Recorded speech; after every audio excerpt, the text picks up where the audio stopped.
para que no confundirlos. ¿Me entiendes? O sea, les voy a explicar eso.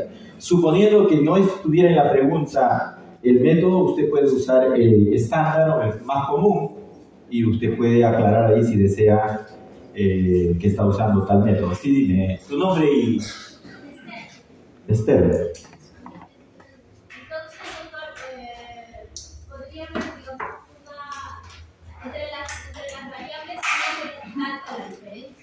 Claro, por supuesto que no hay mucha variación, porque son diferentes métodos. Como nosotros lo explicamos, lo que pasa es que si se sientan atrás no lo van a entender, pues, porque no están atentos. Lo explicamos. Yo puedo usar un método, uso el otro método y hay una diferencia mínima, que prácticamente es manejada por la persona. Entonces, no le va a dar exacto, por supuesto. Entonces, por eso es que, pero si hacemos una pregunta y colocamos una respuesta exacta, ustedes pueden tener el problema que dice su compañera, es decir, que con un método me salga 10, con otro me sale 9 y con otro me sale 11. Si usted lo aplica eso para fines prácticos, no habría variación, pero de repente para el examen sí, usted no va a saber si poner eso o poner ninguna de las anteriores de repente, ¿no? Porque ninguna le sale exacta. Entonces, usualmente en la pregunta tratamos de explicar qué métodos usar. Y si no, usted usa un estándar que a veces hemos explicado en alguna de las fórmulas, por ejemplo, 30 o 35 centímetros por kilo de peso. Por supuesto que hay variaciones. Usted va a decir, ¿eso no es eso? Claro, por supuesto. En cambio, si yo le dijera, es un paciente obeso, ¿no es cierto? Ya les estoy explicando el factor. Entonces usted no puede aplicar el estándar, porque sabe que un obeso no es lo mismo, ¿cierto? O si le dijera, es un recién nacido, entonces usted no me va a decir, 30 centímetros por kilo de peso, porque eso es lo común para la mayoría de personas, para la mayoría de adultos. Pero si usted se va al hospital de niños, donde solo ven niños, eso no sirve, porque ahí solo van a ver niños. O se va a un servicio de neonatología, tampoco le sirve. Pero para la edad, usted va a ver que un instituto de niños, hay solo uno en el Perú. En cambio de adultos, son más del 95%. Es decir, el estándar es lo común para la mayoría. ¿Sí? ¿Está aclarado eso o no está aclarado? Para que no se confundan, ¿eh? A ver, otra duda me decían, ¿cuál aplico de las fórmulas de Hardy-Benedict? En una, yo les dije que hay diferentes variaciones. En la clase expliqué que va a encontrar variaciones, ¿cierto? Y precisamente justo su compañera ha encontrado una variación. En una de las diapositivas encuentra una y en otra. Usualmente yo no le voy a preguntar que aplique una Hardy-Benedict que se aprenda de memoria, porque no tiene ningún sentido, no tiene ningún valor educacional que uno se aprenda una fórmula, mucho más a estas alturas. Ni yo la sé. Y si la sé hoy día, mañana me olvido. Lo que tengo que saber es el concepto. ¿Cuándo debo usarla? ¿Por qué la uso? ¿Cómo debo usarla? O saber de dónde viene ese resultado que me dice. Eso es lo importante de un concepto. No necesariamente que se sepa la fórmula. La fórmula usted la va a encontrar buscando en los libros, en el internet, usted la va a encontrar. Entonces, si yo les digo, aplique la fórmula de Hardy, probablemente les dé la fórmula a veces. Y si no, ustedes pueden buscarla, yo no tengo ningún problema. Para mí no hay ningún problema eso de que estén buscando, porque a mí eso es imposible. En estos momentos los docentes no podemos ponernos en ese extremo, que yo les voy a cuidar si buscan en el internet, no. Porque lo que quiero yo que ustedes aprendan es el concepto que van a aplicar. ¿Cierto? Cuando ustedes estén por ejemplo, yo no le voy a decir calcule el riesgo con la calculadora del riesgo y que usted se aprenda los riesgos, no tiene sentido. Pero si usted tiene que saber cuándo puede aplicar ese concepto para determinado paciente. Y después lo busca. La información es para buscar. Entonces, en la de Hardy-Benedict ponen la principal, la que estaba en la diapositiva principal, en la cual expliqué. Al último di unos datos diferentes de electrolitos y todo, y aparece una fórmula que tiene una variación. ¿Ya? Suponiendo que no se les dé la fórmula de Hardy-Benedict, también hay un estándar, ¿cierto?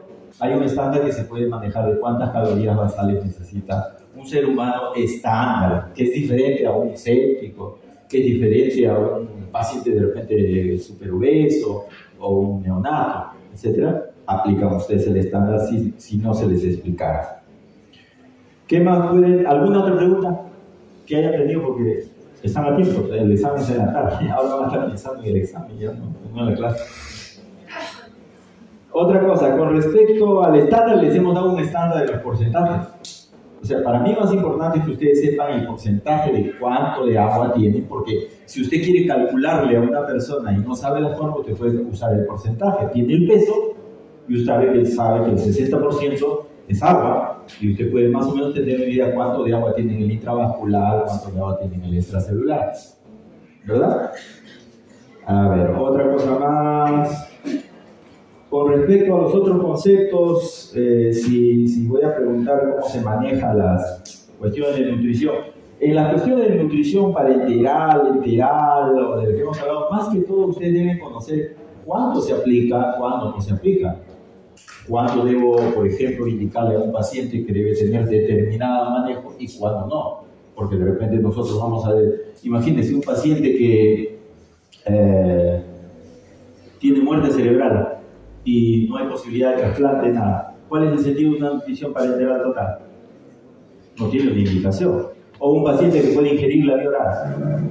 ¿Para qué le va a dar nutrición? Más bien exponiéndolo a todos los riesgos que puede el otro. A ver, ¿qué otra cosa?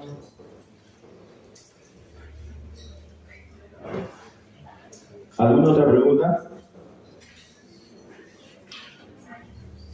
Si no tienen preguntas, quiere decir que están súper bien. Claro. Usted lo decide. Claro, con el 10%, usted me está... Vuelvo a insistir, lo que me interesa es el tratamiento. De repente usted le quiere poner el 15 nomás. Le pone el 15, pero pone que le está haciendo el 15%. ¿No es cierto? Es decir, yo sé que lo que me interesa de ustedes que sepa es que el obeso no tiene la cantidad de agua que yo calculo normalmente en nosotros. Ese es el concepto. Entonces quiere decir que a veces tengo que darle un suplemento de agua a un paciente obeso, que no puedo darle el estándar normal que le doy a cualquier otro paciente, ¿verdad? Ese es el concepto. Otra pregunta. Hay algunos datos de repente que podemos decir que sí son importantes, ¿no? En algunas básicas. Por eso que no les he querido llenar del balance hidroelectrolítico de magnesio, del zinc, etc. Nos interesa más el sodio y el potasio, porque son los más importantes, son los que van a manejar. Entonces, ¿qué deben conocer ustedes? Mínimo del sodio y potasio. Pero si yo les digo, ¿cuál es lo normal del fósforo? Yo no me acuerdo. No me acuerdo. Lo sabía, pero en el momento que veo un paciente y que sospecho eso, vuelvo a revisar. Pero sí debo saber manejar el sodio, sí debo manejar el potasio, porque eso lo veo todos los días. ¿Ya? ¿Qué otra cosa? Que yo les estoy haciendo las observaciones y a ustedes no. Es que me han escrito algunos, por eso es que quiero aclarar.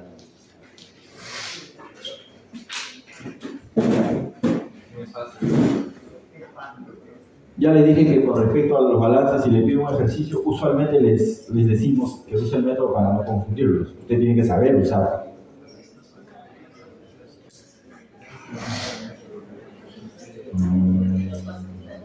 Yo creo que eso es lo principal, porque todo lo demás es lo que ustedes deben saber. De todo lo que hablamos, hay muchas cosas que son generalidades, ¿no? Pero hay otras cosas que son específicas, ¿no? Entonces, lo importante, en el examen tratamos de resumir las cosas básicas que ustedes deben conocer. Ustedes saben que andaban en un examen los candidatos al CERUC y casi el 70% han salido desaprobados. Al CERUC, pues, ¿no? O sea, ahora el Ministerio del MINSA quiere hacerlo de forma directa a ellos, ¿no? Ya no participan los colegios, las universidades. Así que ha sido todo un problema. Sí, dime. ¿Tu nombre? Dime, ¿Marisa? Marita.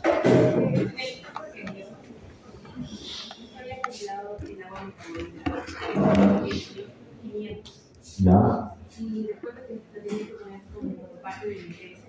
Claro, el agua metabólica es un agua producida, o sea, el mismo organismo a través de las reacciones bioquímicas produce, libera agua. Ya. El agua, las 500 son en 24 y hay que proporcionarlo de acuerdo al tiempo. Claro, o entre la cantidad de horas que usted tiene que calcular. Pero usted no dividió entre sí. Pero ¿y por qué no me dijiste que estaba equivocado? Ah, ya. Quiere decir que no estabas atenta a la clase. Yo puedo decir muchas cosas, ustedes no tienen por qué creerme. O sea, obviamente tienen ustedes acostúmbrense desde alumnos, y esto ocurre cuando estamos en medicina. Ustedes desde alumnos tienen que tener un criterio, evaluar. Cualquier cosa tienen que saber cuestionar. La medicina es la medicina avanzada porque alguien cuestionó. Antes su compañero me dijo que había otro error en cuanto al cálculo de del tiempo, es decir, si yo estoy operando a un paciente 4 horas y calculo el agua que ha consumido en pérdidas insensibles, entonces tengo que restar de 24 horas. Pero si resto mal o lo hago en menos horas, el cálculo va a ser diferente, obviamente. Por 5. Claro, peso por 5, así es, claro. También le dije eso lo hicimos aparte, en un ítem aparte. Sí. Doctor, una preguntita. Ajá. Para lo que viene a ser calcular el hipersodio y el calcio que vamos a poner, ¿tenemos que poner los mililitros también? ¿Cuántos vamos a ver específicamente dependiendo de la cantidad? En cuanto al tratamiento, usualmente yo no pregunto tratamientos específicos, porque usualmente los cirujanos no damos los tratamientos específicos, sino que tenemos, usualmente los cirujanos, este es un curso de cirugía, este no es un curso de medicina clínica, por eso es que le damos una pauta para que conozcan, pero obviamente usted debe saber cuánto, por decir, debe tener de sodio y potasio y reconocer que hay una probabilidad de una hipopotasemia o hiperpotasemia para interconsultar al clínico y pedir unos electrolitos para medir y saber si están dentro del valor. Ahora, hasta la máquina que usted trae del área de electrolito le dice ahí el valor normal al costado, que no es necesariamente el que yo les di. Cuando ustedes piden una medición de AGA y electrolitos, entonces las máquinas actuales vienen ahí, le ponen tanto y al costado le ponen valor normal tal, ¿no? Y en los tiempos actuales se estila que cada laboratorio debiera especificar su normalidad, porque van a haber variaciones de diferentes laboratorios. Usted pide una gamma glutamina transferasa, en un laboratorio le mide uno, en otro le mide otro. Entonces, los laboratorios actuales debieran especificar la normalidad. Por supuesto, usted tiene que tener una idea de lo que sucede, como vamos a ver ahora, cuánto de las bilirrubinas es normal. De repente usted me dice 1, el otro dice 1.2, el otro dice 1.3, el otro encontró 1.5. Porque ustedes saben que la medicina está basada no en normalidades estándar, sino en aproximaciones. Todo lo que hacemos nosotros está basado en razonamiento y en deducciones basadas en estudios, ¿no?, de grande cantidad de casos, ¿no? La mayoría de nuestros estudios en medicina se basa en eso. Cuando ustedes llevan razonamiento clínico, seguramente ahí les van a enseñar cómo es que razonamos nosotros para tratar de deducir, entre comillas, una verdad en medicina, que hoy día puede ser verdad y mañana puede ser mentira, porque alguien cuestionó, porque alguien dijo, ¿por qué no puede ser así? ¿Por qué tiene que ser así como lo dijo el señor hace en el año 1800? ¿Por qué tenemos que seguir con ese concepto? Yo siempre les cuento esta anécdota a los alumnos, que cuando yo era residente de cirugía, en mis tiempos, para este tipo de operaciones que vamos a explicar ahora, era inconcebible que un paciente pueda entrar a la sala de operaciones sin tener una sonda nasogástrica. No podía entrar, era un requisito fundamental que el paciente esté preparado. Dentro de la preparación preoperatoria de esto, una de las indicaciones era colocar sonda nasogástrica. Y se decían una serie de razones, etcétera, por las cuales se debería colocar la sonda nasogástrica. Y era tanto esto que si el paciente no tenía la sonda nasogástrica, no entraba a la sala de operaciones, así de sencillo. O si el residente no había dado la indicación de colocar la sonda nasogástrica, era suspendido, no podía entrar a la sala de operaciones. Hasta alguien por ahí se informó. Por eso es importante leer. Por eso a veces yo les pongo, con una literatura dice esto, pero con otro dice esto, ¿no? Algunos dicen la úlcera crónica es 1 mes, para otros es 3 meses. Entonces dicen, ¿pero qué aprendo? ¿Qué sé? ¿No? Entonces, ¿qué cosa voy a aprender? A saber que hay un concepto de 1, saber que hay un concepto de 3, y de acuerdo a eso usted va manejando. Cuando entra a la práctica privada, ¿no?, a veces los conceptos que nosotros tenemos son basales para poder razonar. Por eso es importante, a mí me interesa mucho que lleven ese curso muy importante de razonamiento médico, porque se les enseña cómo pensar y cómo decidir en medicina. La medicina no es matemática. Algunos quieren decir, pero tiene que salir 30 centímetros por kilo de peso. Así no es la medicina. Eso que le damos nosotros son estándares para que ustedes puedan hacer un ejercicio mental de cómo es que se calcule el aproximado. Por supuesto, si usted se aleja mucho del medio, eso se llama error, ¿no? Sea para más o sea para menos. La medicina trata de estar en el centro, lo más cercano al centro. No hacer mucha desviación estándar a los costados. En eso se basa la medicina. ¿Por qué es normal que la hemoglobina sea deltana? Porque hay estudios grandes, han medido la hemoglobina a muchísima gente y han establecido a través de métodos estadísticos que ese es el estándar que se maneja. Pero por ahí alguien dijo, pero eso es en Perú. Yo he hecho lo mismo en la India y no me sale igual que usted. Usted dice que es normal 13, y en la India nos ha salido que sale 15 esa media. Entonces, de ahí viene el concepto, ¿qué es normal? ¿Qué es normalidad? Y la normalidad es un concepto a veces abstracto. ¿Qué cosa es normal? Lo frecuente, lo más exacto, que es el concepto más usado. Esto se ha ido hasta la filosofía, ¿no? Seguramente si vemos acá, todos tienen caries, o el 80%, ¿que es normal tener caries entonces? No necesariamente lo más frecuente, lo medio es lo normal. Hay diversos factores que intervienen que pueden cambiar esa situación, ¿ya?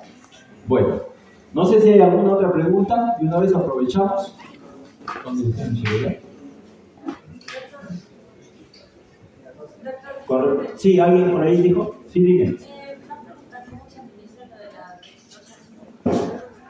¿Cómo dice? La dextrosa es el concepto cómo se administra la cantidad de agua o de peso del paciente. La dextrosa, ya. Lo que pasa es que la dextrosa tiene componente calórico y tiene componente hídrico, ¿verdad?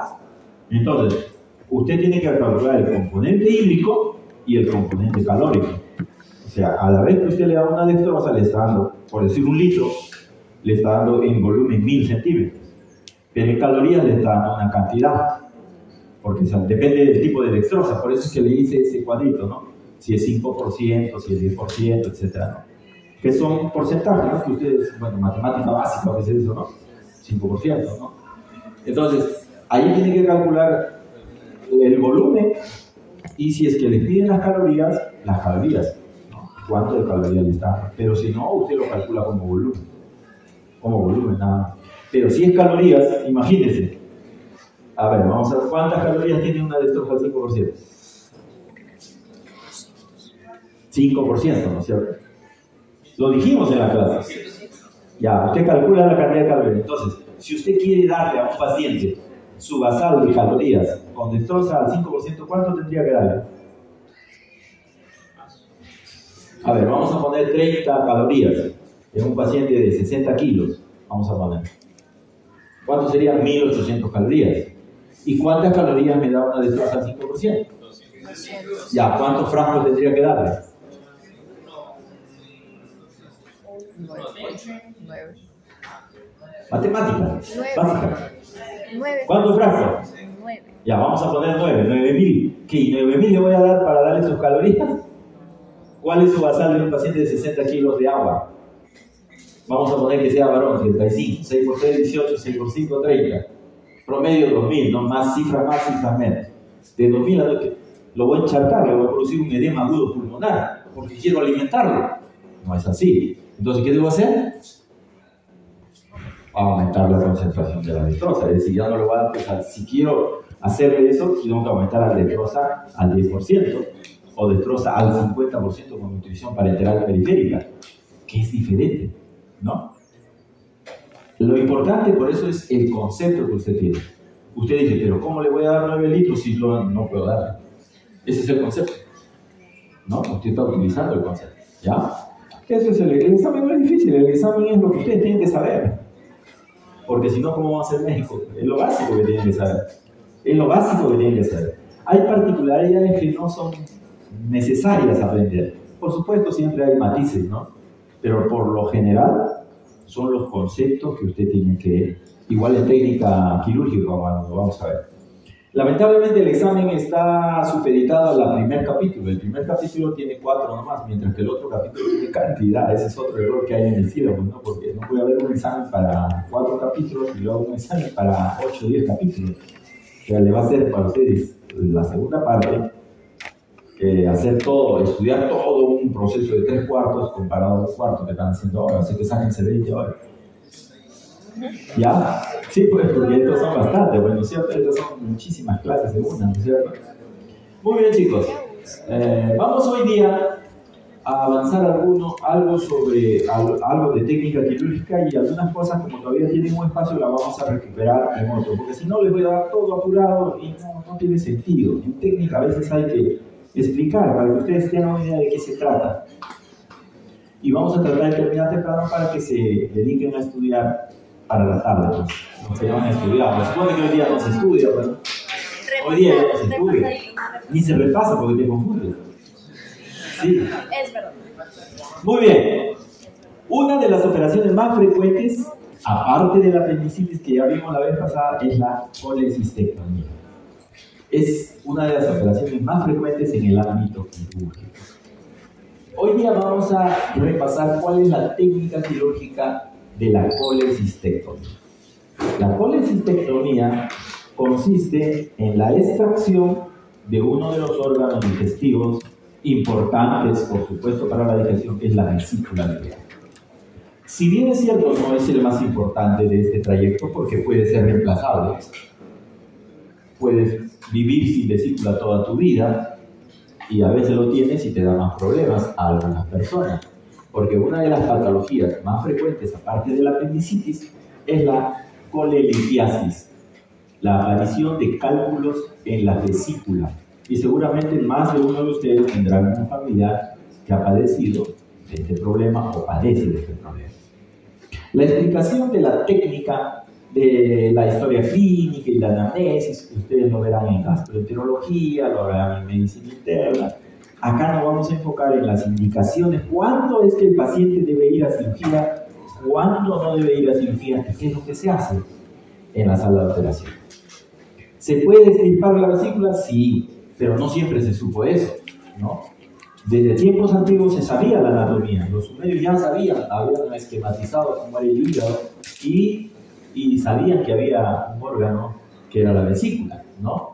Y desde tiempos antiguos, 1800 más o menos, ya había gente que se atrevió a punzar una estructura que estaba localizada en el cuadrante superior derecho. No sabía ni siquiera qué era la vesícula a veces, porque uno pensó que era el ovario y que había drenado un quiste de ovario, ¿no? Imagínense.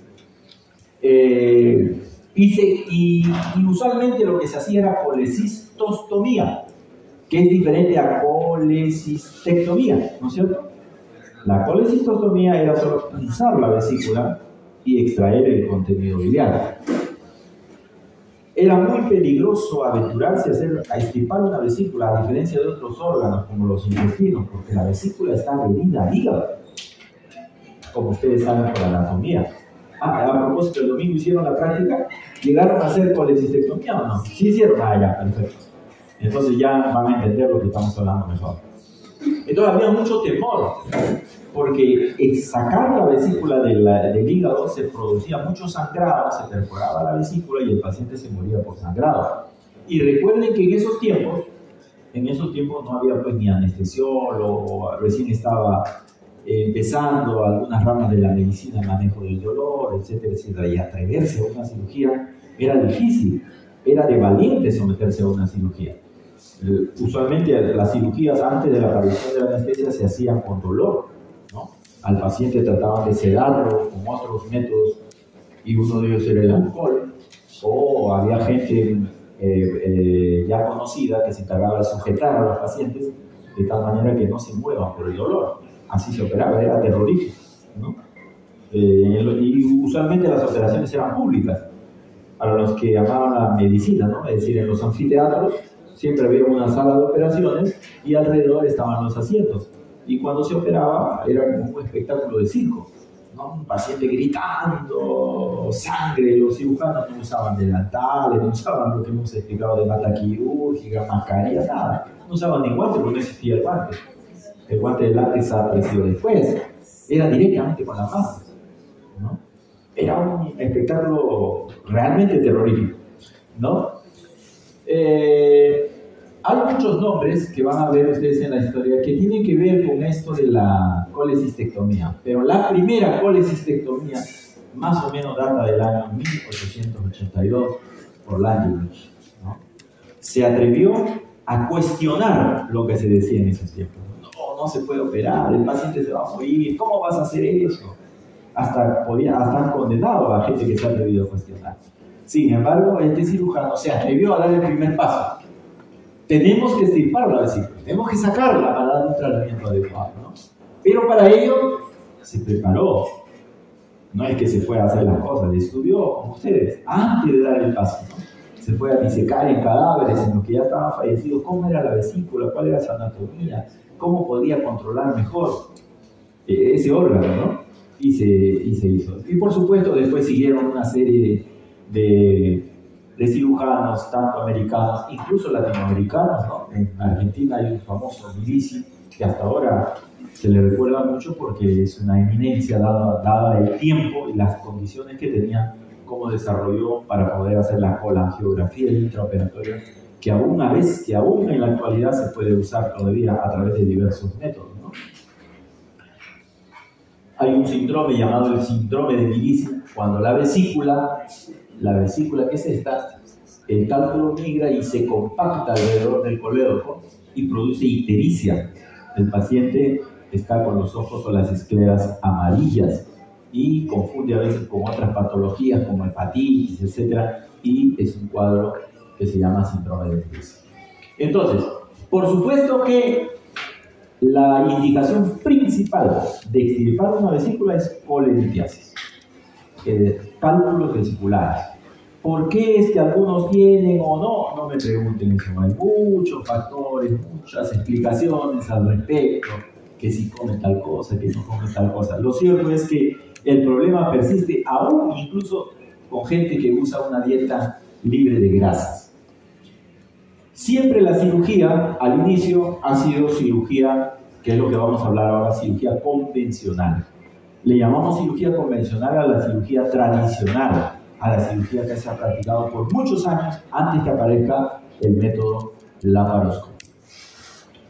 Hay que hacer un breve recuento, o por lo menos tener una noción básica de la anatomía de la vesícula, dónde se encuentra ubicada y cuáles son sus características principales para poder actuar en la cirugía. Es un órgano, ya saben que está en el hígado, en el segmento 5, generalmente ese es el segmento 5 que nos permite dividir al hígado. Tiene diversas partes, como vamos a ver después, ¿no? Un fondo, un acinete. Pero ¿por qué tenemos que recordar eso? Porque cuando vamos a aplicar la técnica quirúrgica, nosotros tenemos que saber que hay un conducto cístico que puede tener diferentes variaciones, ¿no?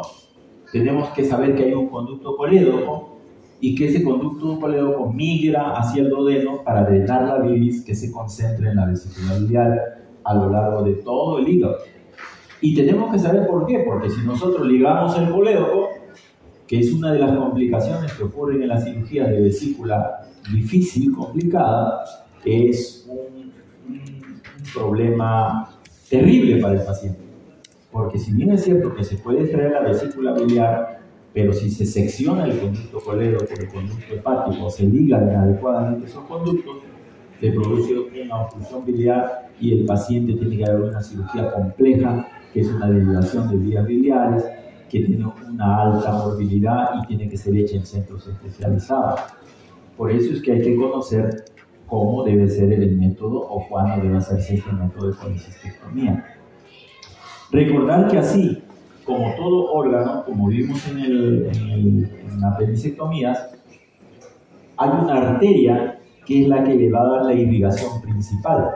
En este caso es la arteria cística, que es una rama de la arteria hepática derecha, la cual se encarga de irrigar a la vesícula y que nosotros tenemos que tener en consideración para poder hacer la colecistectomía. Recordar algunos parámetros que tenemos los cirujanos para no tener ese error en la cirugía. Uno de ellos es el triángulo de Calot y otro es el triángulo hepatocístico o triángulo de Boudet. El triángulo de Calot van a encontrar variaciones en alguna literatura, incluso errores. Hemos encontrado errores en textos, en libros de texto. Así que por eso le traigo las dos versiones para que ustedes puedan tener una idea mejor. El triángulo de Calot, ¿no?, conformado por el conducto cístico, el conducto colédoco y como base la arteria cística. Forma entre comillas un triángulo. Entonces nos permite tener una idea que cuando nosotros empezamos a disecar la vesícula, vamos a tener estos reparos. Encontrar el conducto cístico, su conversión o su llegada al conducto colédoco, entonces la arteria debe estar en la base de ese triángulo. Yo debo buscar la arteria en la base de ese triángulo para poder ligarla. Si yo no ligo la arteria cística es aparatoso, o cuando se rompe la arteria cística sangra de tal manera que usted no ve nada. ¿No ves que ahí está la vena porta? 80%, 85% de flujo sanguíneo viene a esa zona. Imagínese que usted rasgue la arteria hepática. Ha ocurrido, por supuesto, hay gente que se ha muerto por eso. Es aparatoso. Es aparatoso. Entonces tengo que tener esos reparos para poder ligar. Si yo ligo la arteria, corto la irrigación a toda la vesícula, solo a la vesícula. Pero si yo me voy a ligar la arteria hepática, puedo afectar los lóbulos de ella, o puedo tener un sangrado. Entonces por eso se han hecho esos reparos, como una especie de señales para los cirujanos para que puedan orientarse, ¿no? Otras veces este triángulo no se ve tan bonito con la figura, por supuesto, ¿no? Cuando ustedes vean el video, cuando estén en la operación, no se ve, ahí usted está buscando, ¿dónde el doctor dijo el triángulo? No hay ningún triángulo, esto parece más un cuadrado, un hexágono, no tiene el triángulo. Son reparos, por supuesto. A veces es difícil encontrarlos y algunos no recomiendan esta referencia, y más bien lo importante, dicen, que es considerar no solo la arteria, sino hacia arriba está la arteria hepática que sigue hacia allá y la vía biliar. Y a veces en el afán de buscar esto usted puede dañar estos órganos. Entonces es mejor tener una visión más amplia. Es por eso que hablan del triángulo hepatocístico, que es diferente del triángulo que estamos hablando. El triángulo hepatocístico es lo mismo en relación al cístico, que se prolonga como una línea, y al conducto colédoco, que llega en toda la línea de la vía biliar o hepático común, sino que la base ya no es la arteria cística. En el triángulo de Calot la base sería la arteria cística. En este caso la base es el borde del hígado. ¿Qué encontramos dentro de ello? Encontramos precisamente la arteria cística. En ese triángulo voy a encontrar la arteria cística, puede ser más acá, más arriba, y puedo encontrar la arteria hepática y la rama derecha del conducto hepático. Entonces me permite tener una visión más completa de cuidados cuando voy a disecar en ese lado que nos vamos a ver. Acá nuevamente estamos viendo el triángulo de Calot. Ahí está como base del triángulo de Calot la arteria cística, y en sus dos lados el conducto cístico y el conducto colédoco o hepático común, en este caso hepático común, ¿no? Y conducto cístico, ¿verdad? Y la base del triángulo de Calot vendría a ser la arteria cística. El triángulo hepatocístico, en este caso, tenemos ahí la vía biliar, ¿no es cierto? Abajo la común, el conducto cístico que viene de ahí, el conducto cístico, y luego el conducto colédoco con el hepático común que está al lado izquierdo. ¿Ya? Forman entre comillas. ¿Qué encontramos ahí? Encontramos a la arteria cística, encontramos el conducto hepático derecho y encontramos la arteria hepática derecha, ¿no es cierto? Entonces nos permite que cuando busquemos eso, nosotros podemos tener ese cuidado. Es importante recordar que esta arteria, por supuesto, le va a dar irrigación a toda la vesícula, pero no solo a la vesícula, sino hay ramas de la arteria hepática, como van a ver ustedes acá, que también le dan irrigación al conducto colédoco, ¿ya? Al conducto colédoco. ¿Por qué es importante esto? Porque a veces el cirujano está disecando todo y está lesionando las arterias que irrigan al conducto colédoco. y puede producir un grado de necrosis. Nosotros tenemos que ubicar nuestra arteria cística. Esta arteria cística puede tener variaciones, no todos somos iguales, y acá también. Lo común es que se encuentre así, pero a veces puede tener diferentes alteraciones, y esas alteraciones anatómicas pueden hacer que yo pueda cometer un error quirúrgico en tratar de, o lesionar alguna estructura tratando de buscar tal y cual yo pensé que era. Lo mismo que les expliqué al inicio. Lo normal, ¿qué es lo normal? Que la arteria venga de la arteria hepática derecha, ¿no? Vaya por detrás y usted la encuentre en el triángulo. Pero a veces no la encuentra ahí, usted. No, pero me enseñaron que ahí debe estar. No hay nada estable en medicina. Varían las cosas. Entonces, la arteria hepática, miren, puede tener diferentes variaciones, o el conducto cístico también puede tener variaciones. Puede pasar, por ejemplo, por encima, puede pasar por detrás, puede dar dos ramas, puede haber una anterior. Usted llegó a la anterior y piensa que ya llegó la arteria y de repente estaba operando y empieza a sangrar. Tenía otra rama y usted no se percató que tenía dos ramas.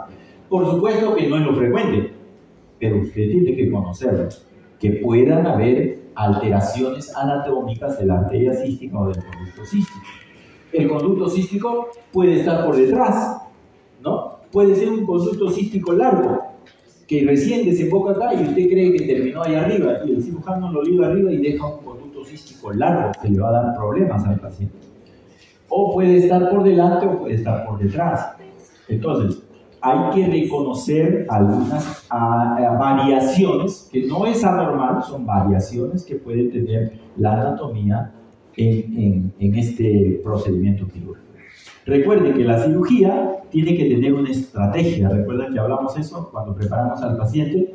Nuestro objetivo es extirpar la vesícula, claro, pero tiene que haber un plan, una estrategia de cómo lo voy a hacer para llegar a ese objetivo, sin lesionar, sin producirle daño al paciente, ¿ya? Como toda técnica quirúrgica, hay un preoperatorio, ¿no? Tiene que haber una anestesia. Por lo general, la anestesia es anestesia general, ¿no? Y tiene que haber una posición del paciente en decúbito dorsal obligado, especialmente para cirugía convencional. Esto varía para lo que es cirugía laparoscópica, como lo vamos a aclarar cuando lo veamos, ¿ya? ¿Cómo accedo? La primera parte, ¿no? Incisión. ¿Cómo debo llegar a la zona del órgano que voy a extirpar? Hay muchas formas de extirpar una vesícula por vía convencional.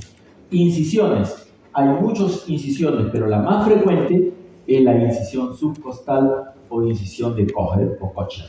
Esa es la más común. Pero puede hacerlo a través de una incisión mediana supraumbilical, por supuesto, se puede hacer a través de una incisión. Puede hacerlo a través de una incisión transversa subcostal, por supuesto, pero no se le ocurre hacerlo por una incisión de Farnstein. No se le ocurre hacerlo por una transversa izquierda o por una incisión de McBurney o Rocky Davis. A veces en la emergencia, cuando las vesículas están en lo que llamamos vesículas tosadas o un hígado bajo, confunden con un cuadro vesicular, con un cuadro apendicular. Y ha habido casos, no uno, muchos casos, que el cirujano ha entrado pensando que es una apendicitis aguda, con una incisión de McBurney o una incisión de Rocky Davis, y cuando han entrado la apéndice estaba normal. Y explorando hacia arriba se dieron cuenta, o se daban cuenta, que era la vesícula el problema. Entonces imagínense lo que es ingresar por esto de acá y toparse con un problema de la vesícula. Entonces por eso es importante conocer cuáles son los síntomas, las variaciones de un problema vesicular. Pero la más frecuente, la que ustedes tienen que saber, si le preguntan en algún momento ¿cómo se opera la vesícula por vía convencional? Una incisión subcostal. Es la más frecuente. Es la más frecuente en cualquier parte del mundo. ¿Qué otras variaciones? Puede haber una mediana supraumbilical o a veces una laparotomía media. Usted entra por no sabe qué es el cuadro porque a veces no es específico, también puede operar una vesícula por ese medio, ¿ya? Allí tienen algunas de las incisiones más frecuentes, la subcostal, ¿no? La mediana. Una paramediana puede ser, sí se puede hacer también, pero no es la más recomendable, ya les expliqué anteriormente. Son incisiones muy eventrógenas, muy antiestéticas para un paciente. Entonces, que sepamos de que la subcostal o de Kocher y una mediana supraumbilical es bastante, porque nos va a permitir ir directamente al órgano. Y recuerden que esa es una de las características que hablamos de las incisiones. Las incisiones nos tienen que permitir llegar al órgano, nos tienen que permitir poder ser ampliadas si yo encuentro complicaciones. Esta incisión de Kocher puedo ampliarlas hacia el otro lado. Una incisión mediana puedo ampliarla hacia abajo. Entonces me permite tener una buena exposición del órgano que voy a trabajar o que voy a extirpar. Esto ha ido variando desde la incisión de Kocher a las incisiones laparoscópicas. Al costado van a ver ustedes cuáles son las incisiones laparoscópicas y al lado derecho la incisión de Kocher. La cirugía convencional y la cirugía abierta. Por supuesto, una cirugía convencional hay que pasar toda la cavidad, todos los planos de la cavidad abdominal, de la pared abdominal, como hemos visto. Tenemos que hacer una incisión subcostal, pasar todos los planos, piel, tejido celular subcutáneo, aponeurosis del oblicuo mayor, y a diferencia de la incisión de Rocky Davis, acá los músculos están atravesados, el oblicuo mayor, el oblicuo menor. Usted tiene que cortar esos músculos. Acá no se puede separar porque la incisión es más grande. Puede separar, pero no le va a dar una exposición. Entonces, en cirugía convencional hay que cortar todos los músculos. Por eso es una incisión, es una cirugía que tiene más dolor comparada a una cirugía laparoscópica. ¿Cómo extirpamos la vesícula? Hay, yo diría, hasta 3 maneras. He querido resumir esto para que lo puedan entender. Como han visto en la anatomía,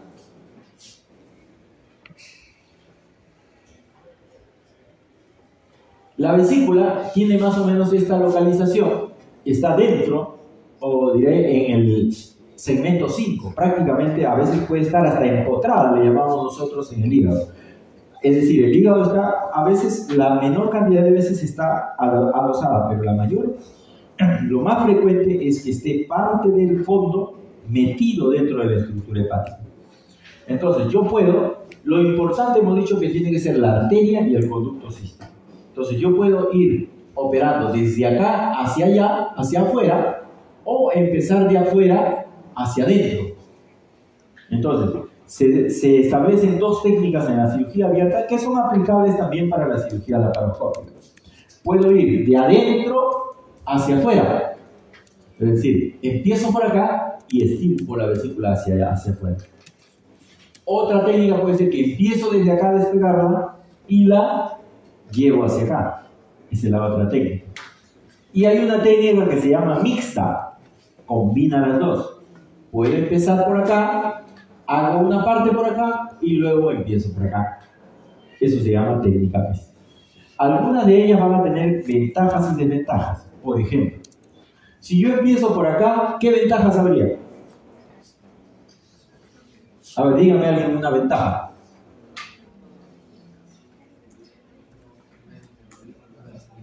No necesitan ser cirujanos, por ese sentido común.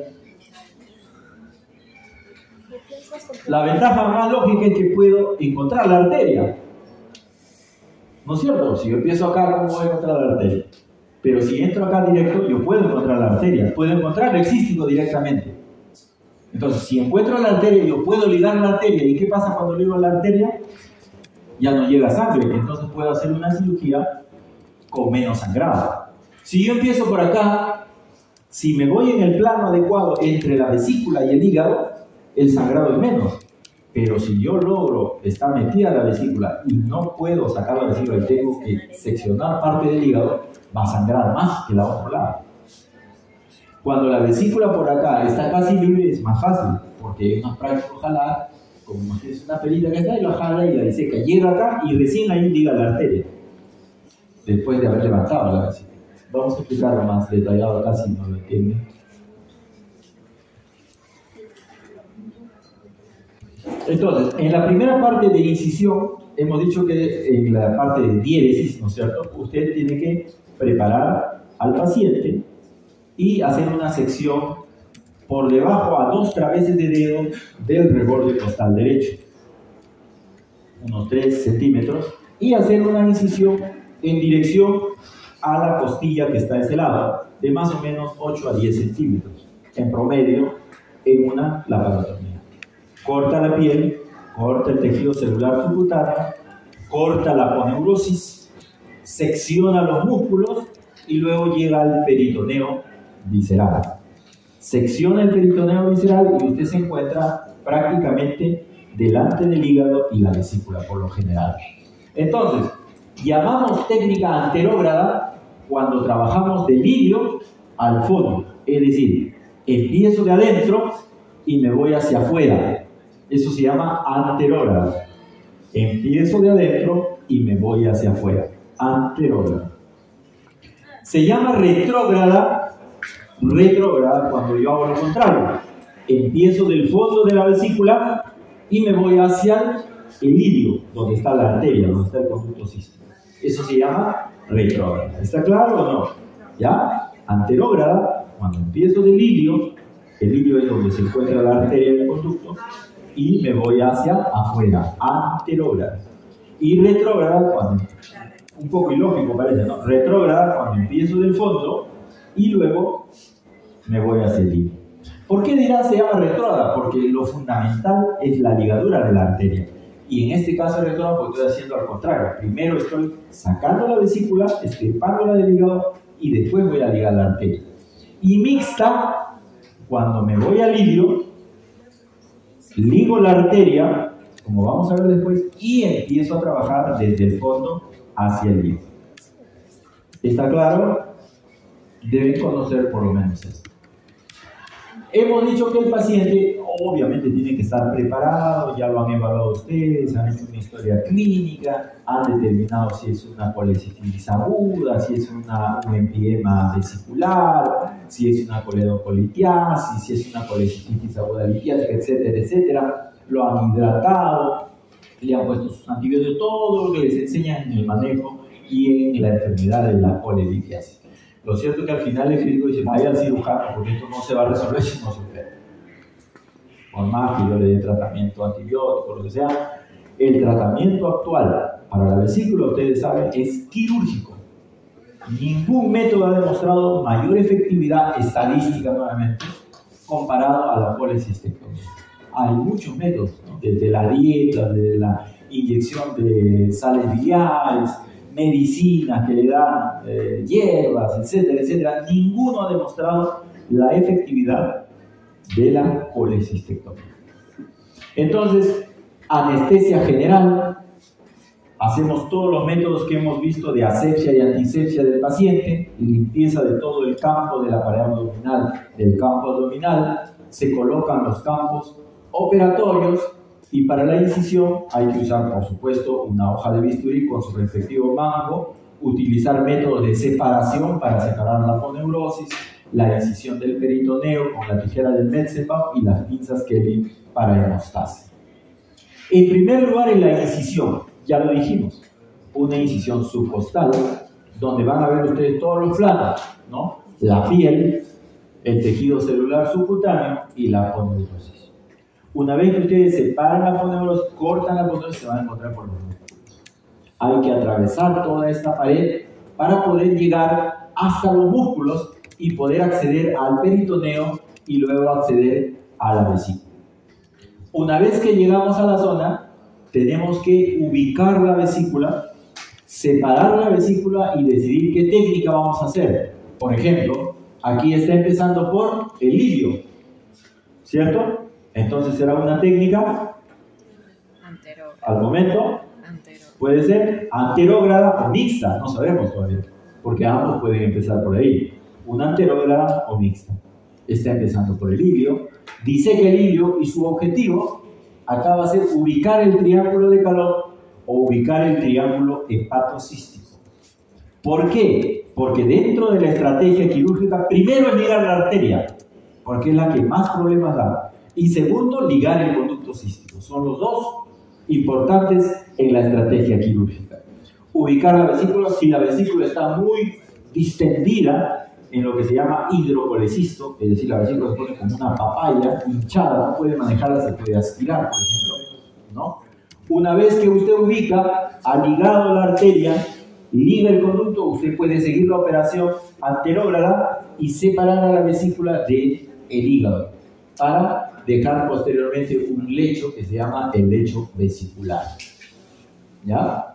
Entonces, En primer lugar, como estamos viendo, estamos ubicando dónde está la vía biliar. Hemos tomado con una pinza anillo a la vesícula, estamos traccionando y estamos palpando si hay piedra, si hay carne o si ahí se encuentra el conducto cístico. Entonces, una vez que tenemos nosotros, tenemos que traccionar y tratar de buscar esos triángulos, porque si no, ahí viene el problema del peligro, porque puedo cortar inadecuadamente unas estructuras que no debo hacerlo. Una vez que tracciono, voy a cortar el peritoneo visceral. Recuerden que todas las vísceras están cubiertas por peritoneo visceral. Entonces, corto el peritoneo visceral para tratar de ubicar la arteria y el conducto cístico. Voy a tratar de separar, acá está tomando el peritoneo para poder seccionarlo. Una vez que yo secciono el peritoneo, voy a poder identificar dentro de ese triángulo o buscar la arteria o el conducto cístico. Si yo no me ubico bien, puede ocurrir esto, que yo puedo traccionar y puedo lesionar el conducto o la vía biliar principal, que es un error terrible que le puede pasar a un cirujano. Entonces, por eso es que los triángulos nos permiten tener una idea de en qué zona debo trabajar yo. Una vez que ubico la arteria cística, como en ese caso, voy a proceder a separarla con unas pinzas, puede ser una pinza de Kelly, una pinza mixter, una pinza larga de preferencia, para separarla, ¿no? Separar la arteria cística y el conducto cístico. Seguramente ustedes habrán visto que en el cerro es muy difícil porque el lóbulo está pegado y la vesícula no se ve de inicio. Entonces tiene que levantar todo y es más difícil operar en el cerdo que operar en el ser humano, porque la manera como está ubicada, y aparte que es muy finita, muy delgadita, se puede romper, se puede cortar, etcétera, etcétera. Pero tiene más o menos la estructura que estamos describiendo. Ubicar la arteria cística. Ubicada esta arteria cística, yo expongo todo el pedículo y veo que ahí está.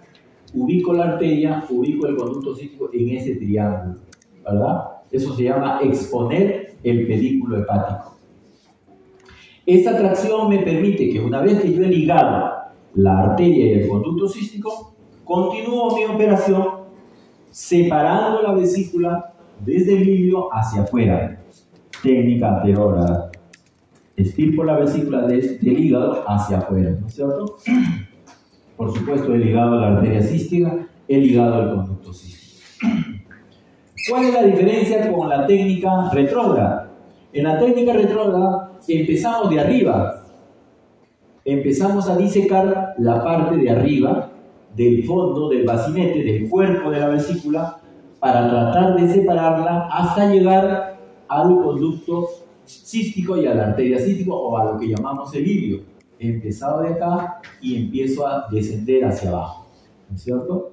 Tracciono, libero la vesícula, ahí está cortando en la parte que corresponde a la vesícula, arriba, está empezando arriba, no está empezando acá, está empezando arriba. Entonces, técnica retrógrada.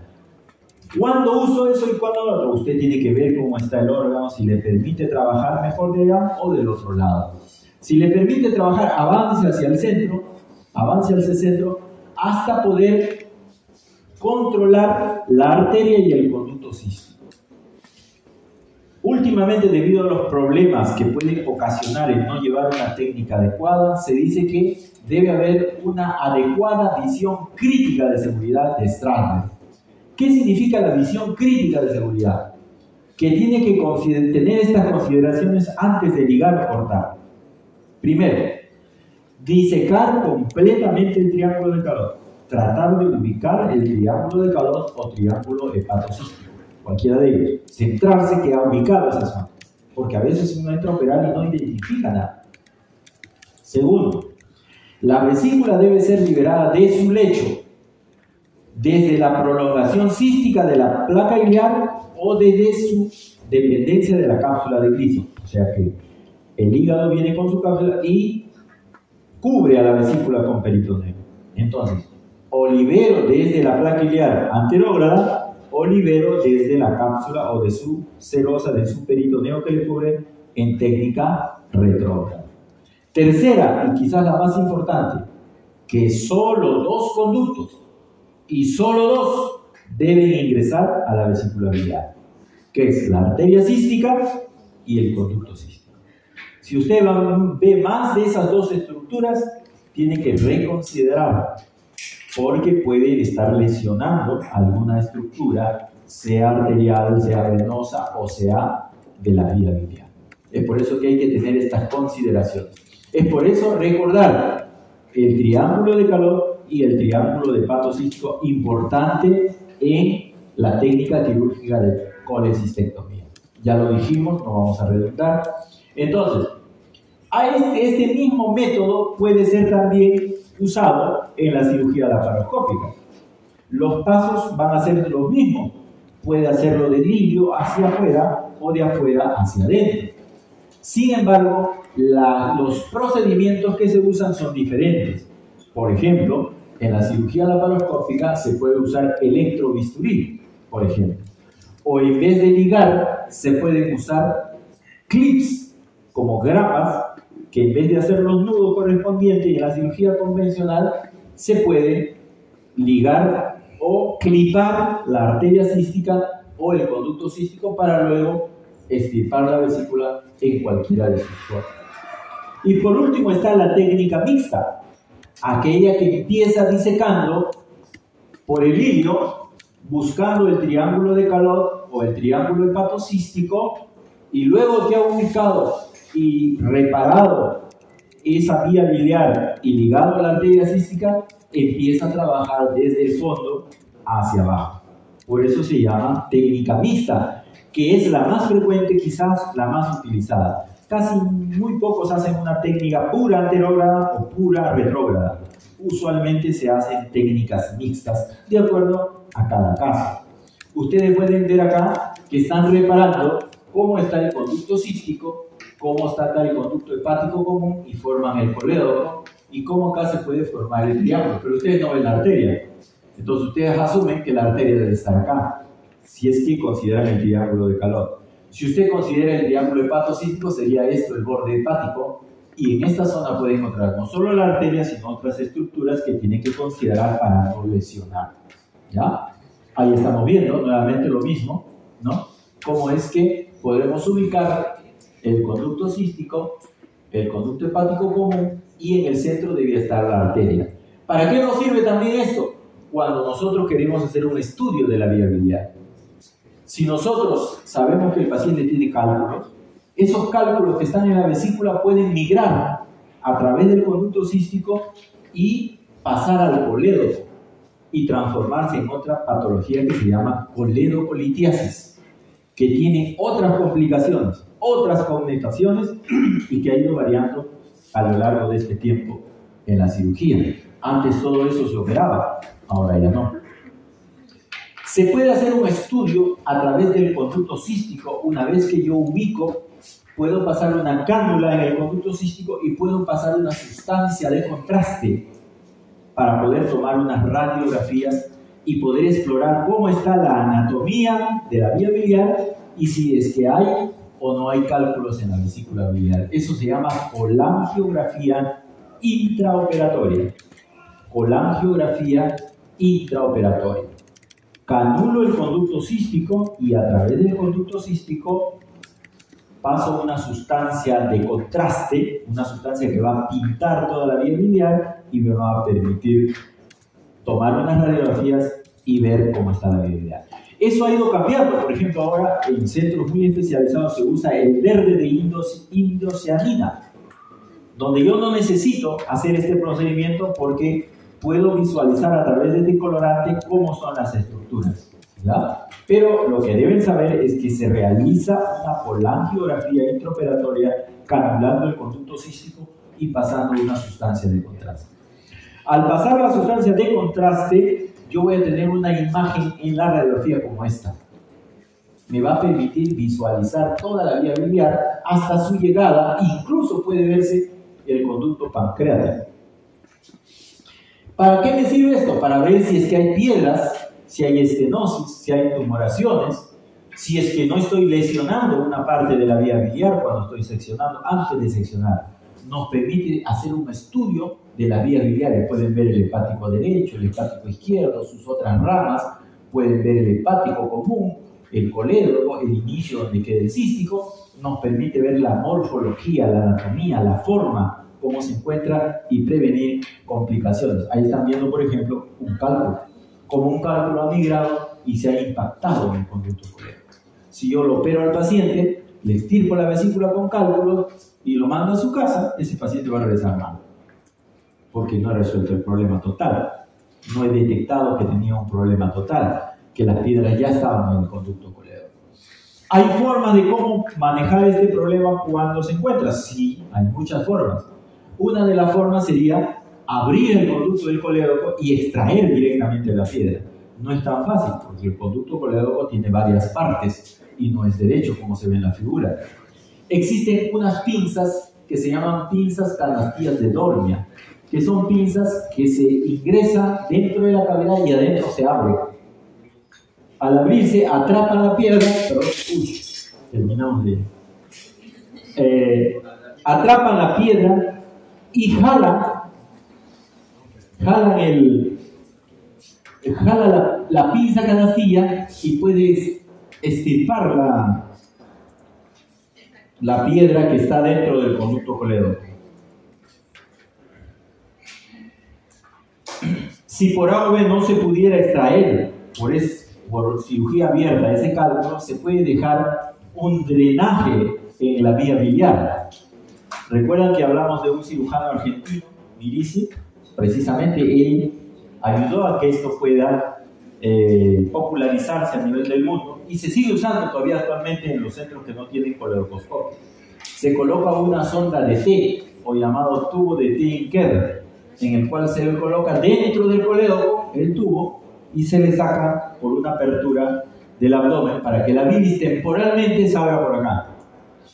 La bilis viene por acá, sale por acá temporalmente porque hay una obstrucción a este nivel, hasta que se pueden hacer otros procedimientos. Si nosotros no hacemos eso, habría una obstrucción, una coledocolitiasis. La bilis no va a poder pasar, se va a aumentar la bilis y el paciente va a empezar a hacer hiperbilirrubinemia, va a ser ictericia, y esa ictericia con una bilis almacenada, con una patología vesicular, va a ser lo que se llama una colangitis, una infección de los líquidos biliares dentro del conducto biliar. Esa colangitis produce una sepsis en el paciente y produce un shock séptico y el paciente se muere.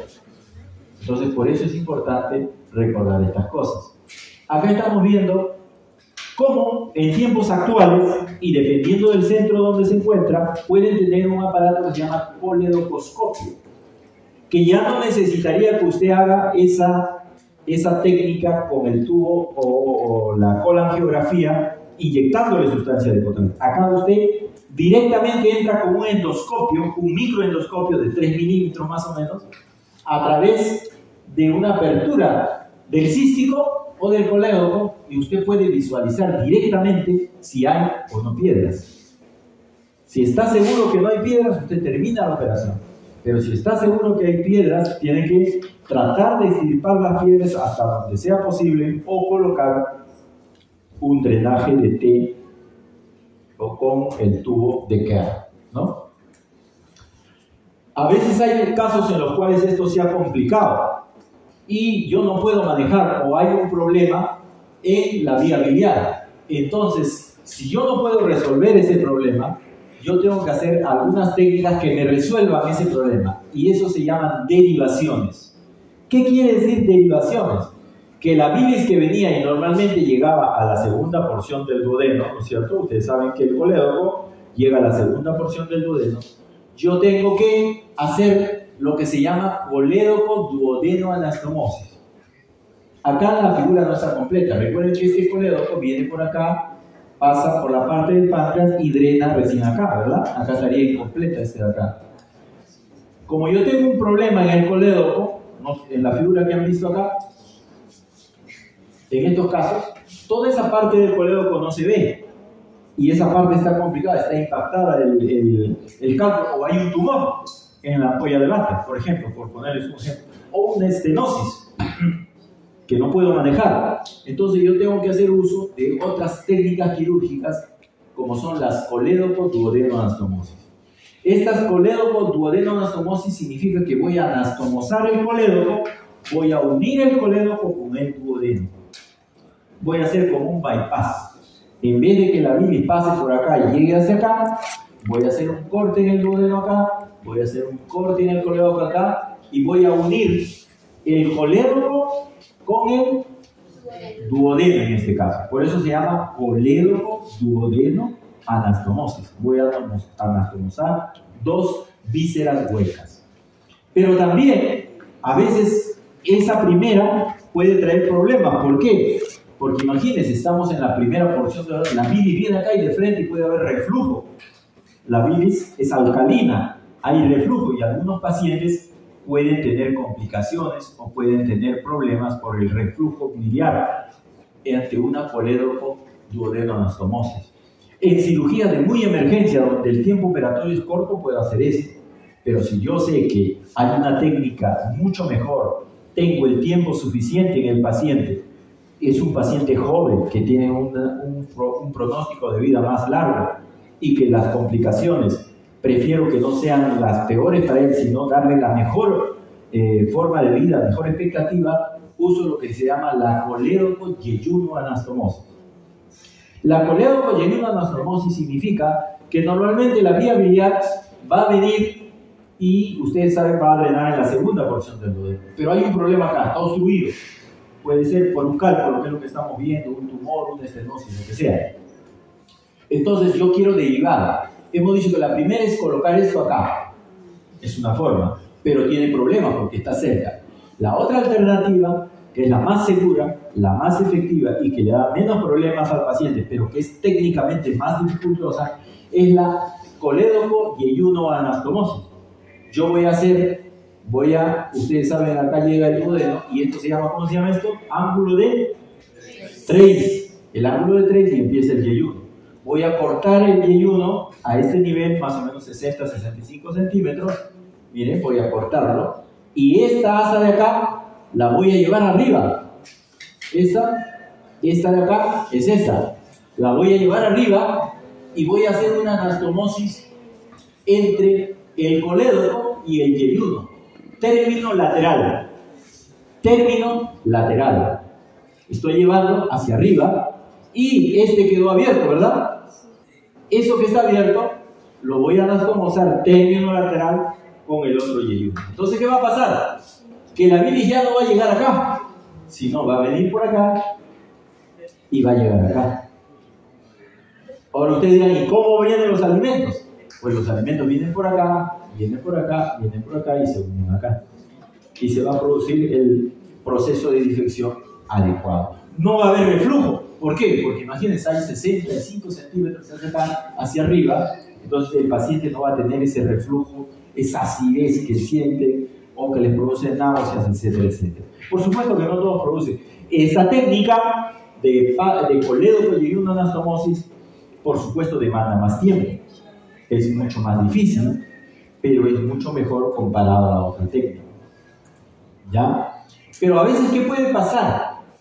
Puede pasar a veces algunos otros problemas que pueden haber en la vía biliar. Entonces, a veces puede pasar de que esta zona afectada, recuerden que cuando está operando el cirujano le he dicho que pueden haber lesiones, que si usted no visualiza bien los conductos, puede lesionar el conducto hepático o puede ligar estructuras. Imagínense que a alguien le haya pasado, este no tiene puntero, ¿no? ¿Sí? ¿Cuál es el puntero, hija? Puede ser. A ver, alguien sabe.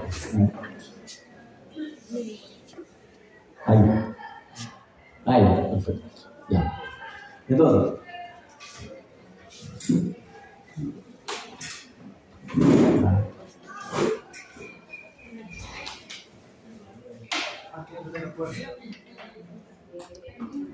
ya demasiado.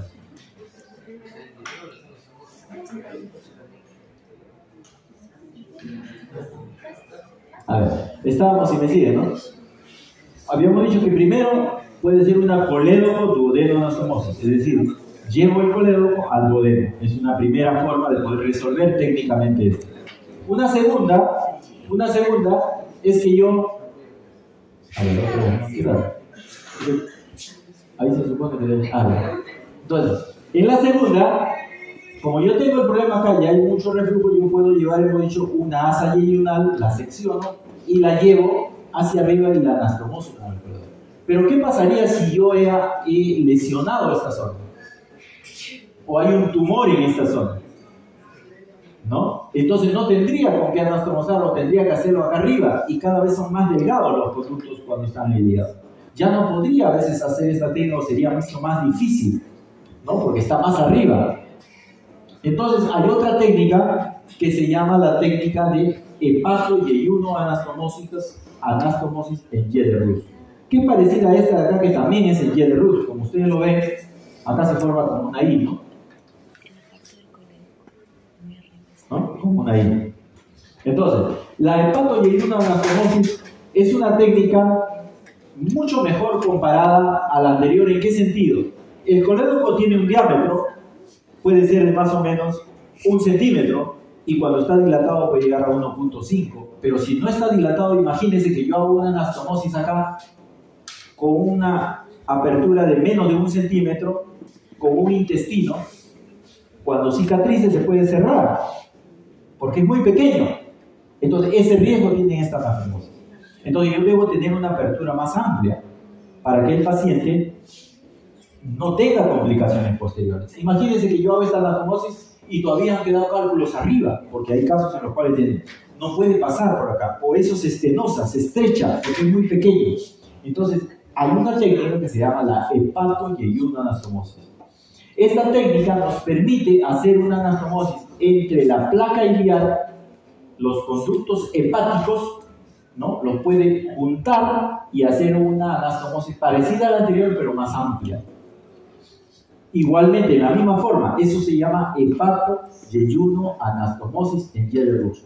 Ya no lo hace con el colédoco, sino con la misma vía biliar principal en el hígado. Por eso se llama hepato-yeyuno anastomosis, porque la vía biliar está dentro del hígado ya, la vía biliar principal. En Jeder-Russ porque forma una Jeder-Russ, ¿no? A veces algunos complementan esta Jeder-Russ con una anastomosis en asa al estómago. Yo puedo hacer una anastomosis también acá para que el alimento pueda pasar directo en estos 65 centímetros. Muy bien. Entonces, esos son los procedimientos quirúrgicos básicos que se hacen en una colecistectomía convencional o en una coledocotomía convencional, abierta, todo con cirugía abierta. Una vez que he realizado, extirpado la vesícula, he tratado el colédoco, he visto que no hay piedras, he puesto un drenaje de Kerr, o he resuelto por coledocoscopía o por cirugía abierta y he extirpado el cálculo, tengo que hacer la síntesis, el cierre. Debo revisar todo el lecho hepático. Donde he sacado la vesícula, tengo que revisar que esa vesícula, que ese lecho no sangre. Una de las causas importantes es el sangrado. El paciente se opera y empieza a sangrar.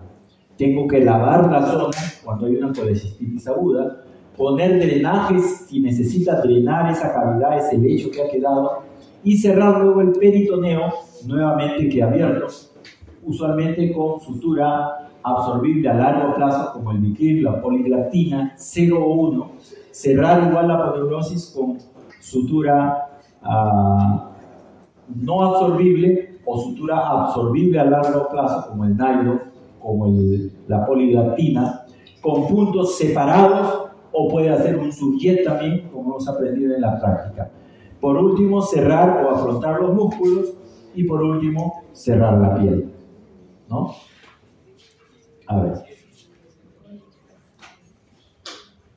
Ok, vamos a pasar un video a ver si es que no ha quedado tan claro, para tener una idea y con eso hacemos un descanso. Para ver los pasos que hemos hecho. Si hay una duda, ustedes me avisan para...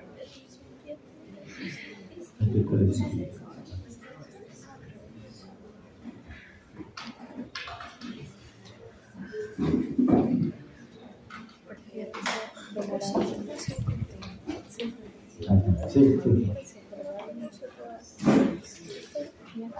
Vamos a avanzar, ¿no? Vamos a poner un poquito bien.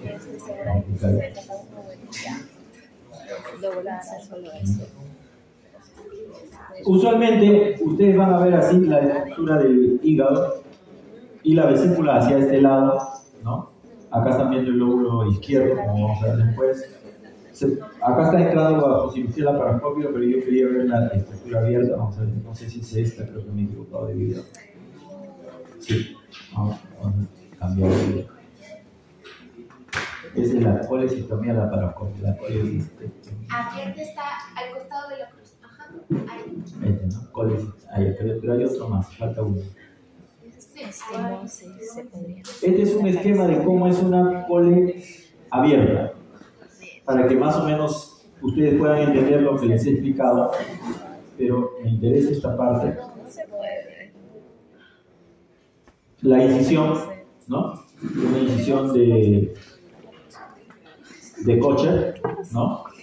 Estas eran las incisiones antiguas que se hacían. Miren, la incisión para colecistectomía abierta, ¿no? Era una incisión subcostal a 2 traveses de dedo, ¿no? Incidiendo la piel y el tejido celular subcutáneo, como estaban viendo ustedes.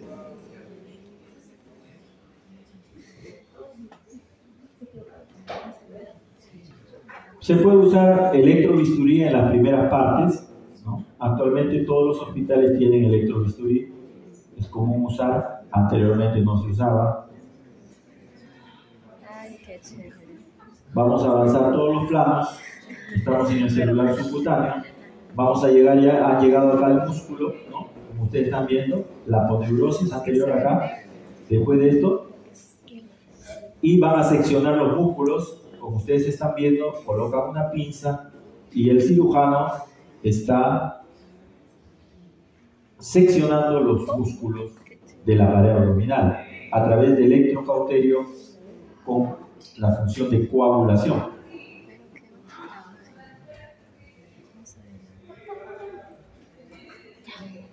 ¿Qué pasó? ¿Qué pasó?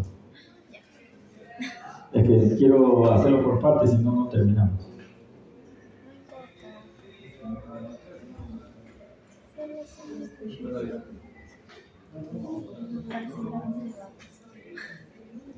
Una vez que has seccionado, entras a la cavidad para poder hacer todos los pasos que anteriormente hemos visto. Ni bien entra usted a la cavidad, va a encontrar hasta extirpar la vesícula. Vamos a ver el otro. El otro, vamos a ver también la colecistectomía. Acá también. Sí. En el otro método, los mismos pasos que hemos visto se van a hacer, pero por el método laparoscópico. El método laparoscópico, para ya no hacer una clase completa, porque esto es una clase completa, lo vamos a hacer en el video, más o menos siguiendo los mismos pasos que la colecistectomía abierta, sino que la diferencia es el acceso. En vez de acceder a través de una incisión subcostal de Kocher, acá el acceso va a ser a través de trócares, así como hablamos de la apendicectomía laparoscópica. Vamos a colocar trócares en el ombligo, puede ser 1, 2, 3, hay diferentes variaciones. Y a través de ello vamos a acceder a la cavidad abdominal igual como accedíamos con la incisión de Kocher. La diferencia es que acá solo se hace una incisión en el ombligo, de tal manera que ya no son los 8 a 10 centímetros que se hacían normalmente en la incisión de Kocher. Se hacen incisiones pequeñas de 1 centímetro o de medio centímetro para colocar los trócares, así como en apendicectomía laparoscópica, ¿no? Está ingresando el trócar y a través de ello se colocan las pinzas, las mismas pinzas que ustedes han aprendido en instrumentación, pero más largas, ¿no? Más largas, ¿no? 40, 50 centímetros, y el cirujano va a manipular el mismo procedimiento. Algunos preguntan, ¿pero es diferente? No, es lo mismo. La diferencia es la forma como opera el cirujano, ¿no? Por supuesto, la diferencia es la tecnología, porque si usted no tiene toda la tecnología que incide en la cirugía laparoscópica, usted no va a poder operar cirugía laparoscópica. Los pasos que hemos hablado son los mismos.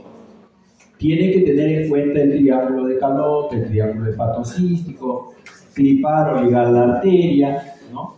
Se utiliza neumoperitoneo, todo lo que hablamos para lo que era apendicectomía laparoscópica. Entonces va a empezar el cirujano, ahí tiene la vesícula, y entonces va a descubrir el peritoneo. Cuando decíamos el peritoneo visceral, me refería a eso, que va a separar en cirugía abierta o en cirugía laparoscópica, va a separar ese peritoneo para buscar el triángulo de Cadot o triángulo hepatocístico. Yo puedo asumir que acá se encuentra el conducto cístico y que ahí ustedes lo pueden estar viendo ya, ¿no? Y nos puede tener una idea de que acá el conducto, acá está la arteria y acá está el otro conducto. O si no, el conducto hepatocístico teniendo el borde del hígado, ¿no? Y acá el conducto cístico. La vía biliar acá, que no lo ven bien ustedes, que está acá, ¿no? Entonces la arteria cística, esta sería la arteria cística. ¿Se ve el puntero, no? Sí. Ahí está la arteria cística. Yo podría ligar la arteria cística. Acá está, solo dos estructuras, recuerdan la regla, dos estructuras van a la vesícula. Ahí está la arteria y está el conducto cístico. Acá estaría el conducto hepático común, o acá estaría el borde hepático en el cual yo tengo que tener cuidado. Al hacer estos procedimientos, el cirujano puede lesionar si no identifica adecuadamente las estructuras. ¿Ya? Por supuesto, los pasos, hemos dicho, siguen siendo los mismos, sino que acá el cirujano está trabajando desde afuera, ¿no? Está trabajando desde afuera con las pinzas, ¿no? Y en vez de ligar, lo que decíamos de ligar, el cirujano usa clips, ¿no? Clipa la arteria cística, que es lo primero que se debe hacer, para evitar el sangrado que pueda producirse acá, ¿no? Se clipa, ¿no? Que es como ligar en la cirugía convencional. Ya ubicó su arteria, ya ubicó su conducto cístico, acá debe estar el conducto hepático, también lo tiene que ligar o clipar. En la cirugía convencional se liga, puede ser con bicril, con lino.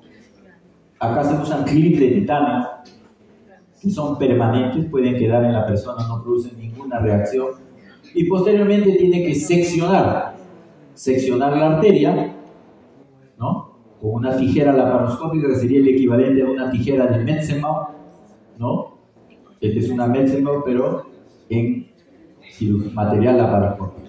Una vez que ya liberó, puede ir de adentro hacia afuera, o si desea el cirujano puede ir de arriba hacia abajo. Por ejemplo, ahí está haciendo una técnica anterógrada. Está yendo del centro hacia afuera, ¿verdad? Está liberando todo con electrobisturí. En cirugía abierta esto se hace con tijeras o se puede hacer con electro, pero no laparoscópico. Este es electrobisturí laparoscópico, es decir, una pinza larga. El otro que vieron al inicio era una pinza corta. Esta es la celosa que tiene que separarla del hígado. La vesícula está pegada al hígado, adosada, que tiene que tener cuidado de no quemar, de no meterse dentro del hígado. Esta vesícula está fácil, está afuera, pero hay vesículas que están metidas adentro del hígado y esto puede empezar a sangrar.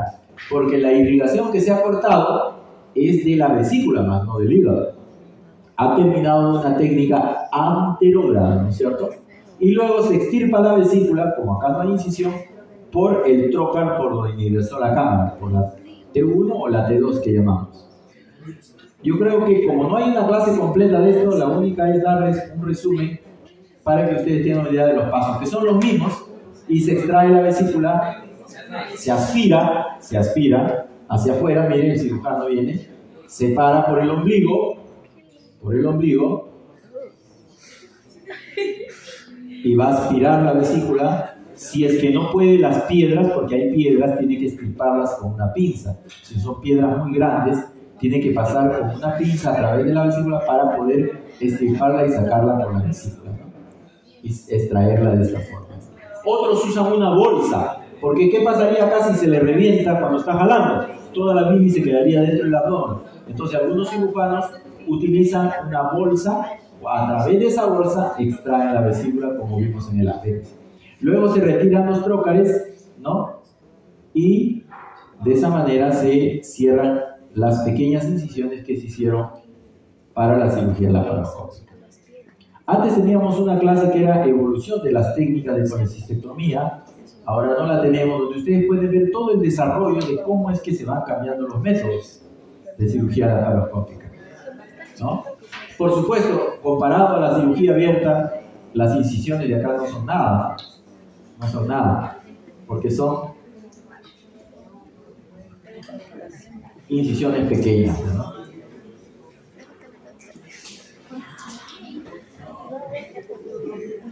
Está la vesícula extirpada totalmente, ¿no? Esa vesícula tiene que ir a patología para ser estudiada, ¿no? Y usualmente esa es la patología que tiene cálculos múltiples, ¿no?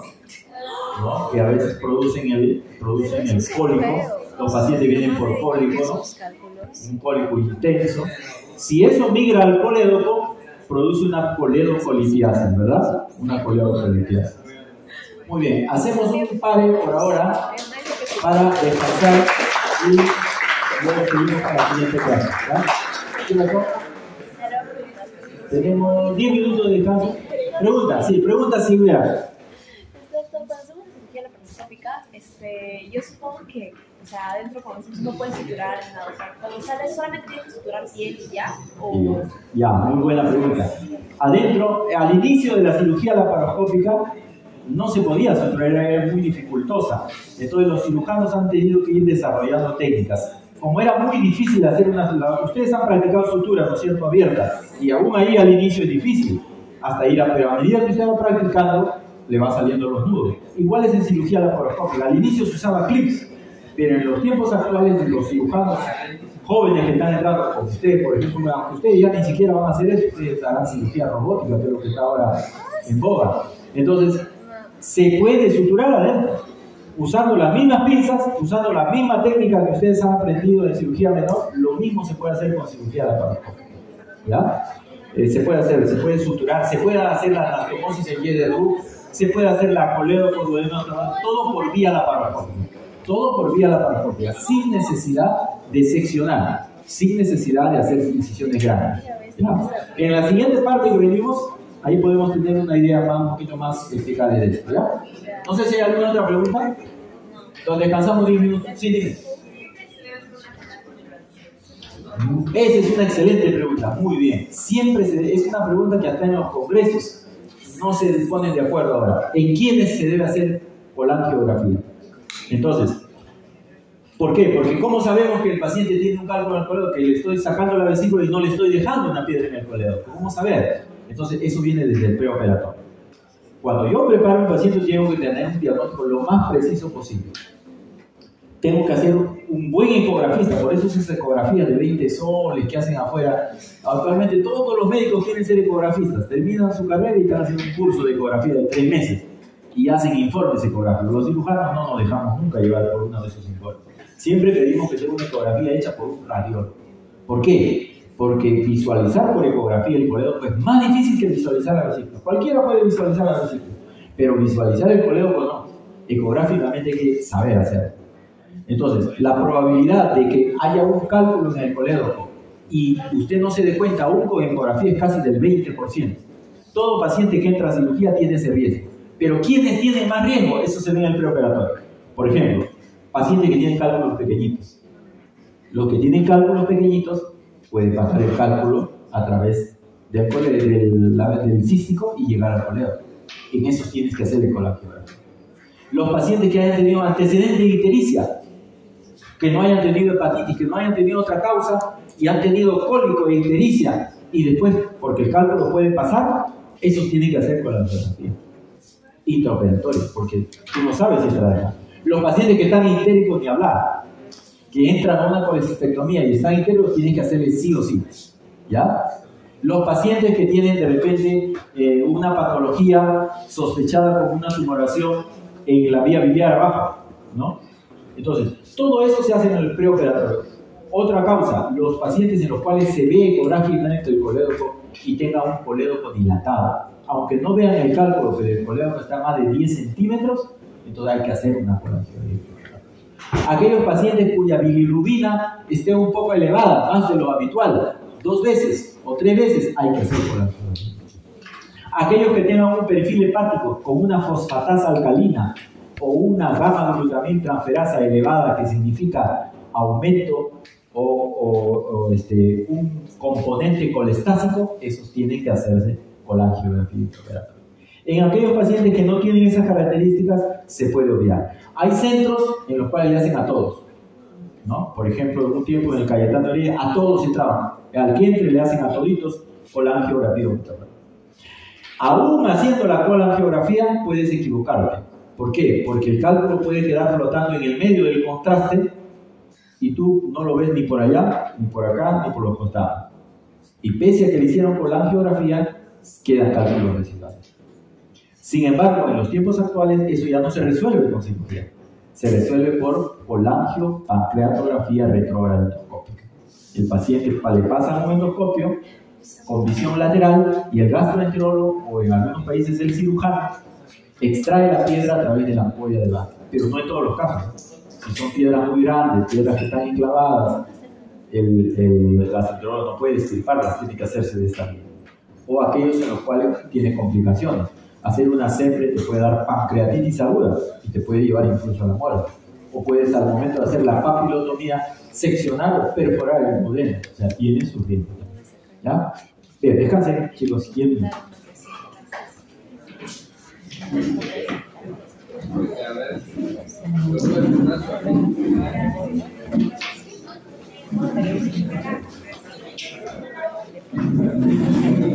O se lo puede robar.